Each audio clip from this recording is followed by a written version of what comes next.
Hello मेरे प्यारे बच्चों, क्लास 9 साइंस लेसन फर्स्ट में आप सब कुछ टॉपिक्स पढ़ चुके हैं। इस वीडियो में लेसन फर्स्ट के ही बचे हुए सभी टॉपिक्स पढ़ेंगे।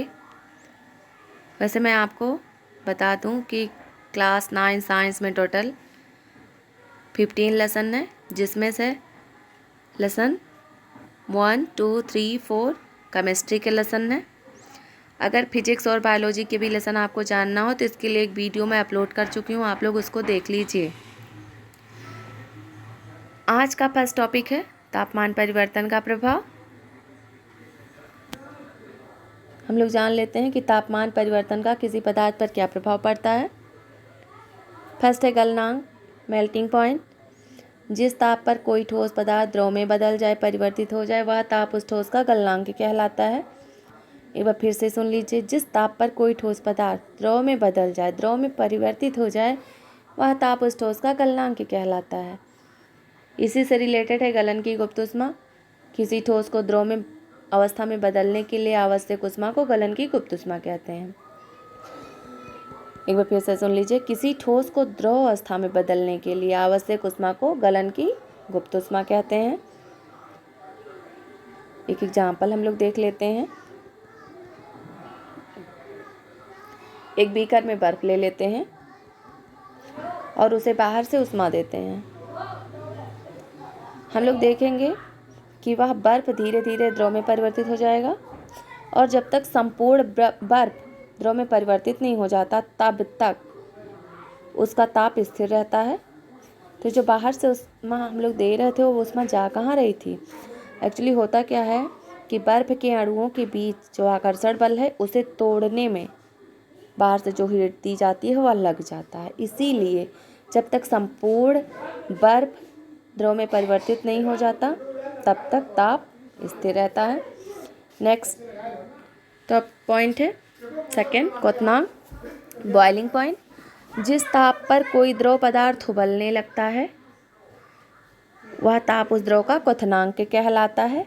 या इसे ऐसे भी कहा जा सकता है, जिस ताप पर कोई द्रव पदार्थ वाष्प में बदल जाता है वह ताप उस द्रव का क्वथनांक कहलाता है।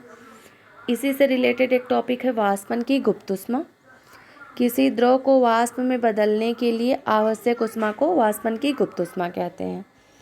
किसी द्रव को वाष्प में बदलने के लिए, वाष्प में परिवर्तित करने के लिए जो आवश्यक ऊष्मा दी जाती है वह वाष्पन की गुप्त ऊष्मा कहलाती है। नेक्स्ट है हिमांक, फ्रीजिंग पॉइंट। जिस ताप पर कोई द्रव पदार्थ ठोस में परिवर्तित हो जाता है वह ताप उस द्रव का हिमांक कहलाता है। एक बार फिर से सुन लीजिए, जिस ताप पर कोई द्रव पदार्थ ठोस में बदल जाता है वह ताप उस द्रव का हिमांक कहलाता है। नेक्स्ट है ऊर्ध्वपातन, सब्लिमेशन। वह क्रिया जिसमें कोई ठोस पदार्थ बिना द्रव में बदले सीधे वाष्प में बदल जाए ऊर्ध्वपातन कहलाता है।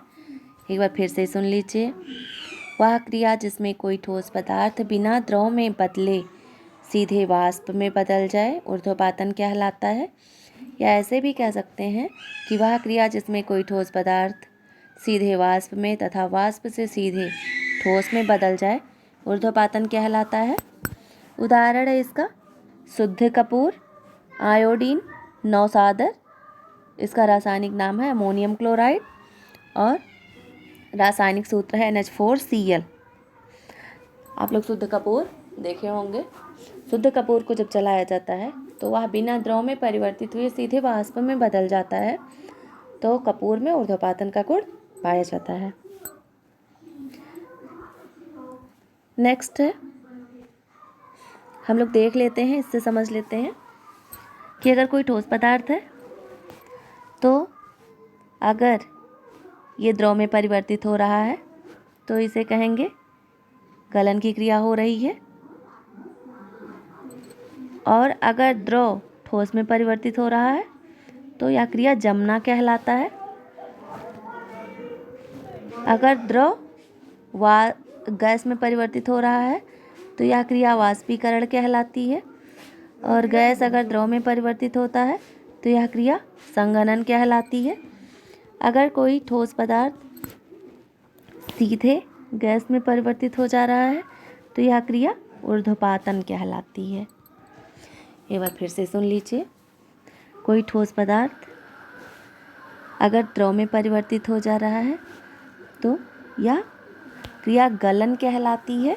अभी हम लोग पीछे गलनांक पढ़े थे कि वह ताप जिस पर कोई ठोस पदार्थ द्रव में परिवर्तित हो जाए तो वह उसका गलनांक कहलाता है। तो ठोस से द्रव में बदलने की क्रिया गलन कहलाती है। और अगर द्रव से ठोस में बदल जा रहा है तो फ्रीज हो रहा है, जम रहा है, उसको हम हिमांक कह सकते हैं। और अगर द्रव से कोई गैस में परिवर्तित हो रहा है तो यह क्रिया वाष्पीकरण। और अगर गैस से द्रव में परिवर्तित हो रहा है तो यह क्रिया संघनन कहलाती है, कंडेंसेशन कहलाती है। और अगर ठोस से सीधे गैस में परिवर्तित हो रहा है तो यह क्रिया ऊर्ध्वपातन कहलाती है।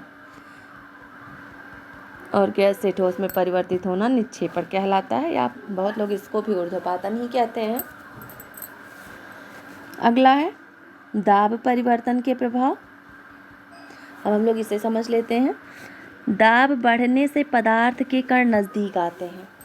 अगर किसी पदार्थ का पर दाब बढ़ा दिया जाए तो वो कण नज़दीक आ जाते हैं। दाब घटने से पदार्थ के कण दूर चले जाते हैं, और अगर दाब घटा दिया जाए तो पदार्थ के कण दूर चले जाते हैं। एग्जाम्पल से समझ लेते हैं। इस बीकर में गैस के कुछ मॉलिक्यूल हैं।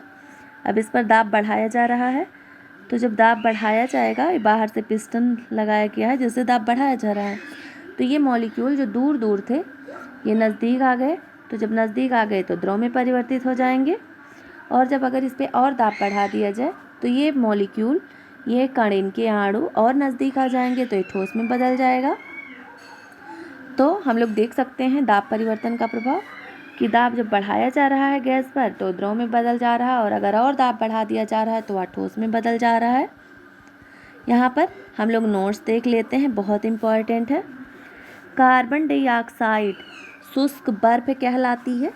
कार्बन डाइऑक्साइड शुष्क बर्फ कहलाती है। क्यों कहलाती है? क्योंकि यह द्रव में बिना बदले सीधे वाष्प में बदल जाती है। कार्बन डाइऑक्साइड शुष्क बर्फ है कहलाती है, और यह सीधे वाष्प में बदल जाती है, द्रव में नहीं बदलती। नेक्स्ट टॉपिक है वाष्पीकरण, एवोपोरेशन। द्रव पदार्थों में उनके सतह के कणों का उनके क्वथनांक से नीचे किसी भी तापमान पर वाष्प में बदलने की क्रिया वाष्पीकरण कहलाती है। ध्यान से समझिएगा, वाष्पीकरण की जो क्रिया है प्रत्येक ताप पे होती रहती है ना। फिर से सुनिए। द्रव पदार्थों में उनके सतह के कणों का उनके क्वथनांक से नीचे किसी भी तापमान पर वाष्प में बदलने की क्रिया को वाष्पीकरण कहते हैं। वाष्पीकरण को प्रभावित करने वाले कारक सतह का क्षेत्रफल, तापमान, आर्द्रता, वायु की गति, ये सब वाष्पीकरण को प्रभावित करते हैं। जैसे अगर द्रव पदार्थ को किसी कप में ले लिया जाए और उतना ही द्रव पदार्थ किसी प्लेट में ले लिया जाए, तो किसमें वाष्पीकरण की क्रिया अधिक होगी? प्लेट में, क्योंकि सतह का क्षेत्रफल जितना अधिक होगा वाष्पीकरण की क्रिया उतनी अधिक होगी। तापमान, अगर तापमान अधिक है तो वाष्पीकरण की क्रिया बहुत अधिक होगी। आर्द्रता, आर्द्रता में से होता है नमी। अगर वायु में नमी उपस्थित है तो वाष्पीकरण की दर घट जाती है। वायु की गति, अगर वायु की गति तीव्र है तो वाष्पीकरण की दर बढ़ जाती है। जैसे इन दोनों का एग्जाम्पल समझ लेते हैं हम लोग कि अगर हम कपड़ा सुखाते हैं तो अगर तापमान अधिक है तो कपड़ा जल्दी सूख जाता है। आर्द्रता, आर्द्रता मीन्स होता है नमी, पहले मैं आपको बताए हैं। यदि वायु में नमी अधिक है तो कपड़ा देर में सूखेगा, और वायु में नमी कम है तो कपड़ा जल्दी सूख जाएगा। वायु की गति, अगर हवा तेज चल रही है तो कपड़ा जल्दी सूख जाएगा, और हवा धीमी चल रही है तो कपड़ा देर में सूखेगा।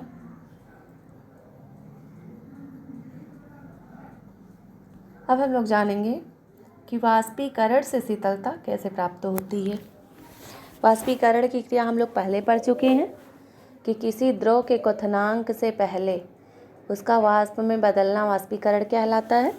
अब हम लोग देखेंगे वाष्पीकरण से शीतलता कैसे मिलती है। वाष्पीकरण की प्रक्रिया में द्रव अपने वातावरण से ऊष्मा अवशोषित कर लेता है और वाष्प में बदल जाता है, जिससे वातावरण के ताप में कमी हो जाती है और वह शीतल हो जाता है।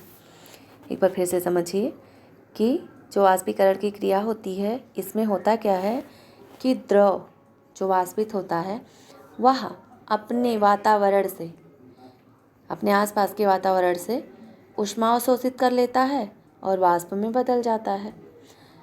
अब जहाँ से वह ऊष्मा अवशोषित करेगा तो उसका ताप कम हो जाएगा, और ताप कम होना, जब ताप कम होगा किसी पदार्थ का तो वह शीतल हो ही जाएगा। आपको समझ में आ गया होगा कि वाष्पीकरण से शीतलता कैसे प्रदान होती है। कुछ मापने योग्य राशियाँ और मात्रक, ये राशियों के नाम हैं। मात्रक उनके प्रतीक हैं। तापमान, मात्रक है इसका केल्विन, इसे के से व्यक्त करते हैं। लंबाई, मात्रक मीटर, स्मॉल एम से व्यक्त करते हैं। द्रव्यमान किलोग्राम, केजी से व्यक्त करते हैं।